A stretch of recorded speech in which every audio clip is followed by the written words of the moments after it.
নতুন করে সংঘর্ষে জড়িয়েছে দক্ষিণ পূর্ব এশিয়ার দুই প্রতিবেশী দেশ থাইল্যান্ড ও কম্বোডিয়া। নতুন এই সংঘর্ষ শুরু হওয়ার পর মার্কিন প্রেসিডেন্ট ডোনাল্ড ট্রাম্প উভয় দেশের নেতাদের সঙ্গে ফোনে কথা বলেছেন। মধ্যস্থতা করা শান্তি চুক্তি জোরদার করার জন্য দুই দেশের প্রতি আহ্বান জানান তিনি। থাইল্যান্ডে সোমবার একটি স্থলমাইন বিস্ফোরণের অভিযোগের পর চুক্তিটি স্থগিত করে। এরপর বুধবার উভয় পক্ষ নতুন সংঘর্ষের অভিযোগ তুলেছে। নমপেন জানিয়েছে একজন বেসামরিক নাগরিক নিহত হয়েছে। ফ্লোরিডা যাওয়ার সময় এয়ারফোর্স ওয়ানে সাংবাদিকদের উদ্দেশ্যে ট্রাম্প বলেন তিনি উভয় দেশের নেতাদের সঙ্গে কথা বলেছেন। এক সাংবাদিক জিজ্ঞেস করেন যে তিনি থাইল্যান্ড এবং কম্বোডিয়ার নেতাদের সাথে কথা বলেছেন কিনা। তখন ট্রাম্প বলেন শুল্ক আরোপের হুমকি দিয়ে আজই আমি একটি যুদ্ধ থামিয়ে দিলাম। তিনি আরো বলেন ওরা দারুণ করছে, আমার মনে হয় ওরা ঠিক হয়ে যাবে। হোয়াইট হাউস জানিয়েছে ট্রাম্প মালয়েশিয়ার সাথেও যোগাযোগ করেছেন। মালয়েশিয়া থাইল্যান্ড কম্বোডিয়ার সংঘাতের অবসানে মধ্যস্থতাকারী হিসেবে কাজ করছে। এই গ্রীষ্মে থাইল্যান্ড এবং কম্বোডিয়ার মধ্যে 5 দিনের যুদ্ধ শুরু হয়।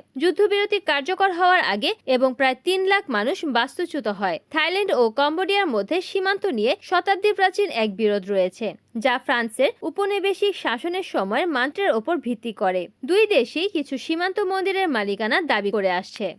Desk news, NN TV.